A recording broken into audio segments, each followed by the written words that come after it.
24 घंटे नहीं हुए हैं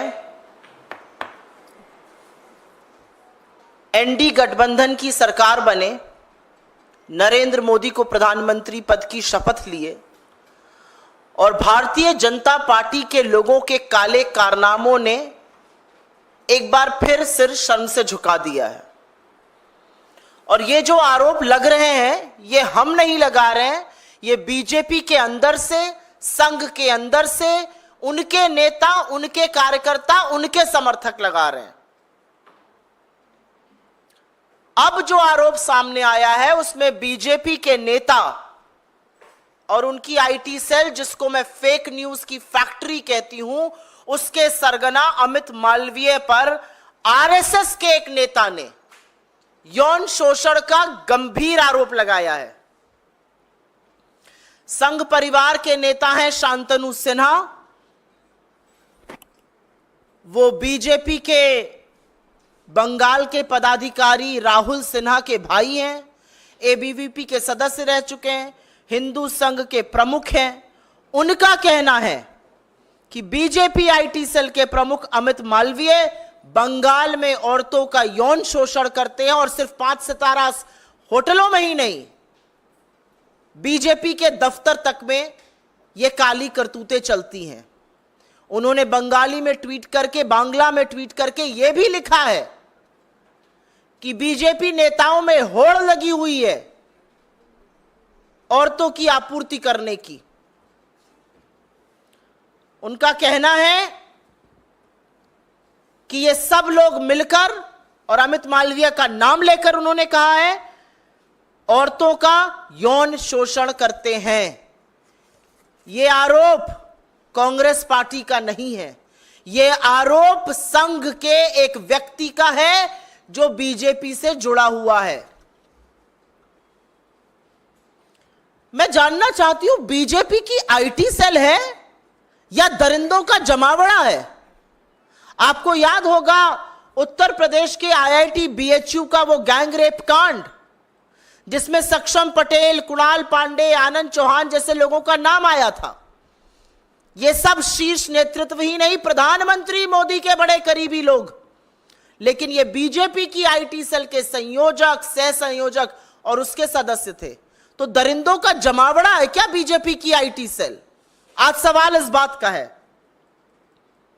आज सवाल इस बात का है कि बीजेपी की आईटी सेल में कैसे लोग हैं भाई? एक ध्रुव सक्सेना था, आईएसआई की मुखबिरी करते हुए पकड़ा गया था, हिंदुस्तान में मुखबिरी करता था आईएसआई के लिए। ये किन दरिंदों से, किन लोगों से भरा हुआ है बीजेपी की फेक न्यूज फैक्ट्री, बीजेपी की आईटी सेल? और बीजेपी में कितने महिला विरोधी लोग हैं भाई? हाथरस से लेके लखीमपुर, लखीमपुर से लेके उन्नाव, उन्नाव से लेकर चाहे वो उत्तराखंड की अंकिता भंडारी हो, चाहे वो गुजरात की बेटी बिल्किस बानो हो, चाहे वो इस देश की सबसे होनहार खिलाड़ी बेटियां हो, हर बार आरोपी बीजेपी का नेता, कभी कुलदीप सेंगर, तो कभी चिन्मय आनंद, तो कभी ब्रजभूषण, तो कभी अंकिता भंडारी का हत्यारा जिसके पिता बीजेपी के नेता है। कैसे लोगों से बीजेपी भरी पड़ी है? और सवाल इस बात का है कि इतने गंभीर आरोप आपके एक बड़े पदाधिकारी के खिलाफ लगे, लेकिन एक शब्द नहीं बीजेपी की ओर से, कोई प्रतिक्रिया नहीं, कोई उस पर एक्शन लेने की बात नहीं। तो आज सवाल इस बात का है कि सुई टपक सन्नाटे का सच क्या है? किसको बचाया जा रहा है? क्यों बचाया जा रहा है? किसके कहने पर बचाया जा रहा है? अगर इतना बड़ा आरोप किसी बीजेपी के बड़े पदाधिकारी पर लगा है तो बीजेपी का नेतृत्व क्या कर रहा है? नरेंद्र मोदी किस मुंह से महिलाओं की संरक्षण की बात करते हैं जब वो संरक्षण हर बार आरोपी को देते हैं? और ये महज संयोग नहीं है, महज संयोग नहीं है कि फिर से यौन शोषण का आरोप एक ऐसे व्यक्ति पर लगा जो सत्तारूढ़ दल में एक बड़े पद पर बैठा है। जो प्रचार प्रसार का एक तरह से प्रमुख है, जो नैरेटिव बनाता है, इस व्यक्ति ने अपना इतिहास इनका खखोल लीजिएगा, इतने ऐसे व्यक्ति को ऐसे पद पर बिठाना यह बीजेपी का नैतिक दिवालियापन दिखाता है। यह वो व्यक्ति है जिसने खुलेआम पोर्नोग्राफी की बात करी है। यह वो व्यक्ति है जिसने विपक्ष के खिलाफ झूठ, मनगढ़ंत कहानियां, हर तरह के षड्यंत्र रचे हैं। राजनीतिक प्रतिद्वंद्विता को किनारे रखकर इसने देश के प्रथम प्रधानमंत्री पंडित नेहरू तक को नहीं बख्शा। उनकी अपनी बहन और भतीजियों के साथ की फोटो को इसने दुष्प्रचार करके चलाया, लांछन लगाए। इस आदमी ने राहुल गांधी के बयानों को काट छाट कर उनकी छवि धूमिल करने का कुत्सित प्रयास किया। इस व्यक्ति ने तमाम मर्यादाओं को लांघते हुए सोनिया जी के खिलाफ, विपक्ष के तमाम नेताओं के खिलाफ दुष्प्रचार किया।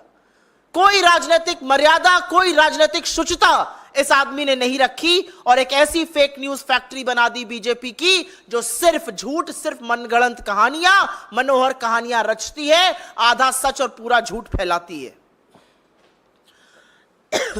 तो आज हमारी मांग है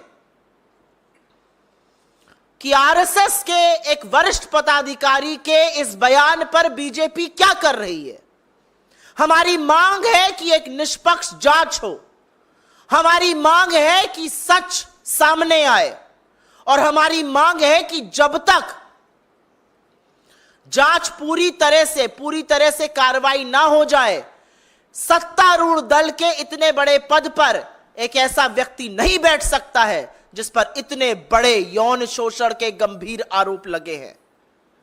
मैं पूछना चाहती हूं, मंत्रालय आवंटन तो अभी बाकी है, लेकिन क्या कोई नया बाल विकास मंत्री जो भी बनेगा या बनेंगी, वो भी पहले वाली की तरह आंखों पर पट्टी और मौन व्रत रख लेंगी? इस देश में राष्ट्रीय महिला आयोग तो है, वो सिर्फ विपक्ष में जब कुछ होता है तो जागती हैं। इसका स्वतः संज्ञान नहीं लीजिएगा, नहीं जाइएगा कोलकाता, नहीं कीजिएगा कार्रवाई। आप महिलाओं के संरक्षण, उनके अधिकार, उनके सामर्थ्य, उनके संबल के लिए है, लेकिन आपने सिर्फ गंदी घिनौनी राजनीति की है। आज भी वक्त है, जाग जाइए। मेरा अपना मानना है कि कठोर कदम उठाने चाहिए भारतीय जनता पार्टी को। हम मांग करते हैं निष्पक्ष जांच हो, और वो तभी संभव है जब इतने प्रभावशाली पद से वो व्यक्ति हटाया जाएगा, और ऐसे व्यक्ति को सजा भी मिलनी चाहिए, और उनको अपने पद पर बने रहने का कोई नैतिक अधिकार नहीं है। I will very briefly make a statement in English.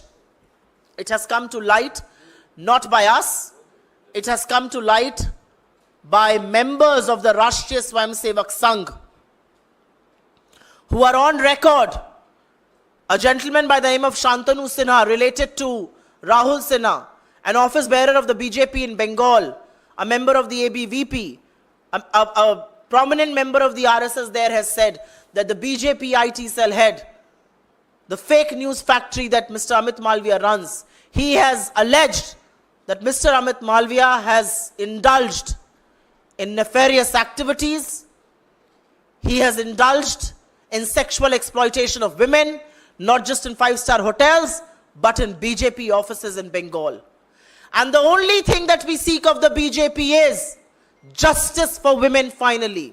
Whether it is Hathras or Lakhimpur or Shahjahanpur or our most decorated athletes or Uttarakhand or Bilkis Bano, the Prime Minister has consistently given political patronage and support to perpetrators of the crime. It's high time you stand with women. It's high time you stand with India's daughters. And unless and until you do not answer their plight, you have no business to be in power. The reality is, less than 24 hours after the Prime Minister has been sworn in, very, very serious charges of sexual exploitation have been leveled against a very prominent office bearer of the BJP, the head of its IT cell. But is it to anybody's surprise? The IIT BHU gang rape, if you remember, And the three people involved, Saksham Patel, Kunal Pandey and Anand Chauhan, all members of the BJP IT cell, all extremely close to senior leaders of the BJP, including Narendra Modi. This is a pattern. It's a pattern, whether it's Kuldeep Singh Sengar or Chinmayanand or Brij Bhushan or Ankita Bhandari's murderer or those who were released, who killed and who gang raped Bilkis Bano and her family. It's a pattern. They're all BJP leaders and each one of them has been protected by Narendra Modi. And so today we seek the immediate removal of Amit Malviya from his position. It's an extremely influential position. It's a position of power, and there can be no independent inquiry. There can be no independent probe. There cannot be justice unless and until he doesn't get removed from his position. He cannot continue in that position of authority and influence if justice indeed has to be done. He is the same man who has perpetrated one lie after the other. He has not maintained any decency in public life. He has not even spared India's first Prime Minister, Nehru. He has publicized and maligned Nehru for images with his sister and his niece. He has cut and snipped Rahul Gandhi's media bites, his statements, his addresses. He has crossed every limit of morality and decency in public life when he leveled charges against opposition leaders. And a man like this is influential within the BJP system, and we want his immediate removal for independent probe to happen. We only hope that the Prime Minister will learn some lessons in the 63 seats that he lost. The Prime Minister will learn humility. The Prime Minister will learn that he cannot consistently stand with people who exploit women. And we hope that the new Minister for Women and Child Development is not going to be a mute bystander to women's plight. We do hope the National Commission for Women will finally find their voice, their conscience and their morality, and will take suo moto cognizance of this matter and will take the first flight available to Kolkata. That's what we demand. The justice can only be done if indeed this man is removed from his position of authority and power. आपके सवालों का स्वागत है. पहले मैं suo motu सवालों का जवाब दूंगी. शुक्लानी सिन्हा जो आरोप लगाए हैं कि ऐसा सिर्फ 5 स्टार होटल नहीं, बंगाल के भाजपा कार्यालय में वो साथ ही साथ उन्होंने ये कहा कि बंगाल नेताओं में ऐसी प्रतियोगिता चलती है, कौन नेता कितनी अधिक लड़कियां आपूर्ति करते अच्छा पद हासिल करे. जी हां, और मुझे ऐसा लगता है कि ये आरोप विपक्ष के किसी नेता ने नहीं लगाए हैं, नहीं तो इस पे बीजेपी कहती कि हम विपक्ष की राजनीति कर रहे हैं. यह आरोप संघ के एक बड़े पदाधिकारी ने लगाए हैं, जिसका भाई बीजेपी का पदाधिकारी है, जो बंगाल में है, जिसने बांग्ला में सब कुछ लिखा है. तो हम ये पूछना चाहते हैं कि बीजेपी किस चीज का इंतजार कर रही है? क्यों आपकी आईटी सेल ऐसे दरिंदों से, ऐसे देशद्रोहियों से, ध्रुव सक्सेना जैसे लोगों से, सक्षम पटेल जैसे लोगों से, अमित मालविया जैसे लोगों से भरी पड़ी है? इस देश की आधी आबादी आपसे पूछ रही है, 63 सीटें हारने के बाद क्या आपके अंदर की नैतिकता जागेगी? ये पूछना चाहती है इस देश की आधी आबादी, या फिर से एक आरोपी एक दरिंदे के साथ खड़े होकर उसको संरक्षण दीजिएगा? मैं जानना चाहती हूं, जो औरतों के नाम पर गंदी राजनीति करते हैं, क्या वो वहां जाएंगे? क्या इसका संज्ञान लेंगी नेशनल कमीशन ऑफ वुमेन की चीफ, या आंखों पर पट्टी और मुंह में दही जमाए चुप और मौन व्रत ले लेंगी? आज सवाल इस बात का है. कोई और सवाल इस पर? मैम, 2 दिनों से टीएमसी भी इस मसले को उठा रही है और वहां पर राज्य में टीएमसी की सरकार भी है जो आपकी सहयोगी है. तो क्या अब तक इस मामले में एफआईआर दर्ज हुई है, और क्या आप मांग करेंगी कि जांच के लिए इसमें अमित मालवीय की गिरफ्तारी हो? मेरा अपना मानना है कि बंगाल में जो सरकार है और जिसकी प्रमुख ममता बनर्जी जी हैं, वो जरूर इस मसले का संज्ञान ले रही हैं और जरूर इस पर कानूनी और पुलिस कार्रवाई होगी. अगर एक व्यक्ति इतने गंभीर आरोप लगा रहा है, बीजेपी के एक प्रमुख पदाधिकारी पर, तो आपके सामने दो औचित्य हैं। या तो बीजेपी आए और पूरे दमखम के साथ कहे कि यह आरोप गलत है, हम इनको सिरे से खारिज करते हैं, जिसने आरोप लगाया है हम उसके खिलाफ कानूनी कार्रवाई करेंगे, करें मानहानि का दावा। या तो बीजेपी ये करे, या बीजेपी थोड़ी सी नैतिकता दिखाए, सामने आए और बोले गंभीर आरोप है, देश की आधी आबादी के खिलाफ है, आरोप बहुत संगीन है, जो व्यक्ति इतने इन्फ्लुएंशियल पद पर बैठा है पहले उनको उनके पद से मुक्त किया जाएगा, एक इंडिपेंडेंट जांच की जाएगी और उसके बाद आगे की कार्रवाई होगी। यही दो रास्ते हैं बीजेपी के पास। लेकिन बीजेपी की ओर से आपको सुई टपक सन्नाटा सुनाई दे रहा है। साए साए एक शब्द नहीं बोल रही है भारतीय जनता पार्टी। ना वो ब्रजभूषण पे बोलते हैं, ना वो कुलदीप सिंह सेंगर पे बोलते हैं, ना वो चिन्मयानंद पर बोले, ना वो हाथरस पे बोले, ना वो लखीमपुर के चीरहरण पे बोले, ना वो अंकिता भंडारी पर बोले, ना वो IIT BHU पर बोले, ना वो बिल्किस बानो पर बोले। लेकिन इस देश ने आपको दिखाया, इस देश की महिलाओं ने आपको दिखाया, आप जिसको अपनी जीत बनाकर चल रहे हैं वो निर्णायक नैतिक हार है। और बहुत कारणों से हुई, उसमें से एक कारण यह भी था कि आप इस देश की आधी आबादी के तिरस्कार में और हर वक्त संरक्षण आरोपियों को देने में खड़े होते हैं। कोई और सवाल इस पे? कोई और अन्यथा सवाल? रियासी में जो आतंकी हमला हुआ है, जिसमें तीर्थ यात्रा पर तीर्थयात्रियों की, जिसमें कि कई लोगों की मौत हुई है, इस घटना को लेकर के आप लोगों की क्या मांग है? हम सबसे पहले तो अपनी श्रद्धांजलि उन सब लोगों को देते हैं जिनकी जान गई, उन सब परिवारों को हमारी संवेदनाएं, जो घायल हुए उनके शीघ्र स्वास्थ्य लाभ की हम प्रार्थना करते हैं।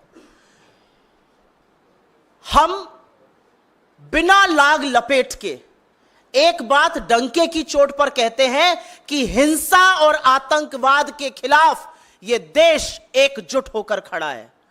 कोई फर्क नहीं पड़ता किसकी सरकार है या नहीं है, लेकिन आतंकवाद के खिलाफ हिंसा की लेश मात्र इस देश में जगह नहीं है और हम उसकी भर्त्सना करते हैं और उनको कायर बुलाते हैं। श्रद्धालुओं की बस पर हमला करने वाले कायर हैं और कुछ नहीं।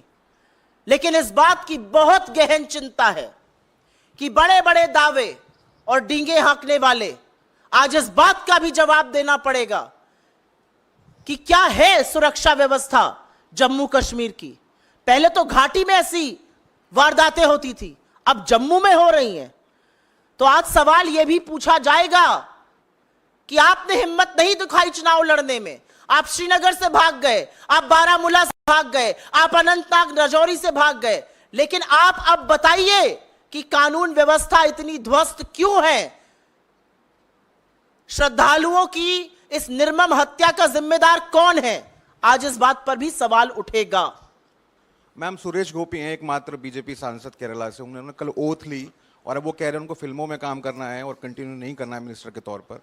कई लोग ये कह रहे हैं ये मौकरी है मैंडेट का जो मिला है और बीजेपी ने अपना होमवर्क नहीं किया था उनको उससे पहले।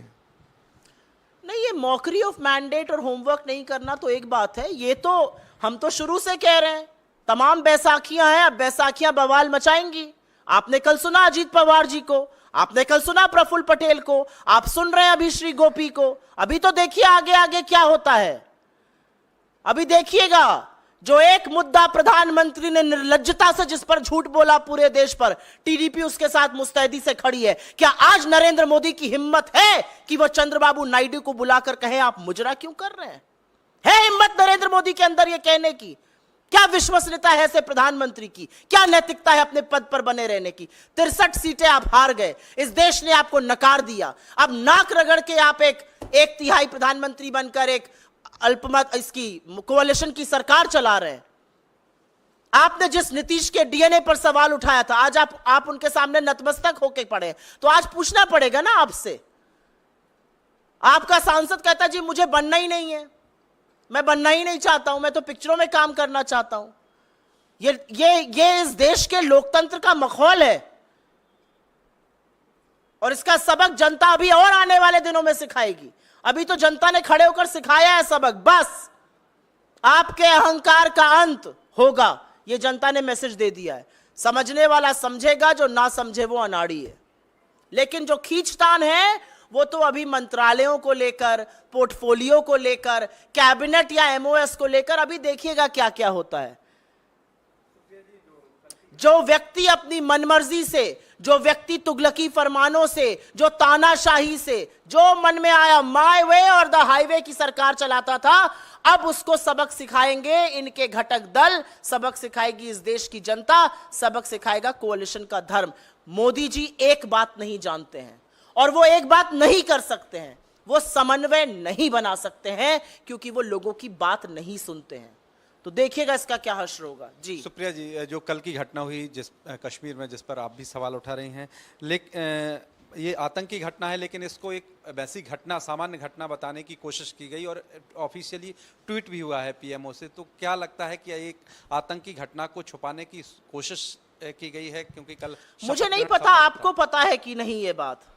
अगस्त 2019 से, और मैं आपको बोलती हूं होमवर्क करिएगा, आप सब करिएगा, नरेंद्र मोदी का ट्विटर हैंडल खोलिए, पीएमओ का ट्विटर हैंडल खोलिए।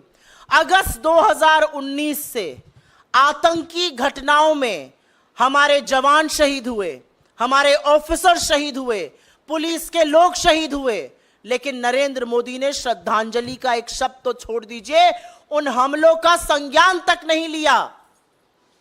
अगस्त 2019 के बाद से यह पैटर्न है नरेंद्र मोदी का, और आज आतंकी हमले को ढकने की, तोपने की, उस पर लीपापोती की कोशिश बेकार है। आतंकी हमले के खिलाफ यह देश एकजुट होकर खड़ा है। आतंकियों को यह बात पूरी तरह से समझानी होगी कि आपकी हिंसा और आपकी नफरत के खिलाफ यह देश एकजुट है। ऐसी जरूरत कीजिएगा।